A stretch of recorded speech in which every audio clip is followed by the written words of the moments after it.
ختم نبوت کے دو مفہوم، اردو میں بھی ہماری اپنی زبان میں بھی ختم کے دو مفہوم ہیں۔ مثلا پیسے ختم ہو گئے، پہلے پیسے تھے اب نہیں رہے، کسی شے کا پہلے وجود تھا اب نہیں ہے، یا پنجابی میں کوئی کہے دانے مک گئے، پہلا تھا کچھ گندم تھی یا کوئی اور شے تھی اب نہیں ہے۔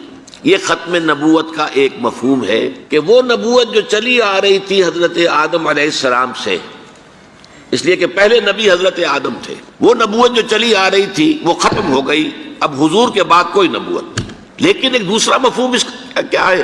آپ کو معلوم ہے اسکول کا طالب علم کہتا ہے میں نے اپنا ہوم ورک ختم کر لیا، اب اس کے معنی کیا ہے؟ کامل کر لیا، مکمل کر لیا، پورا کر لیا، میں نے اپنا کام پورا کر لیا۔ ختم کا یہ دوسرا مفہوم ہے جس کی روح سے نبوت اور رسالت حضور پر کامل ہوئی۔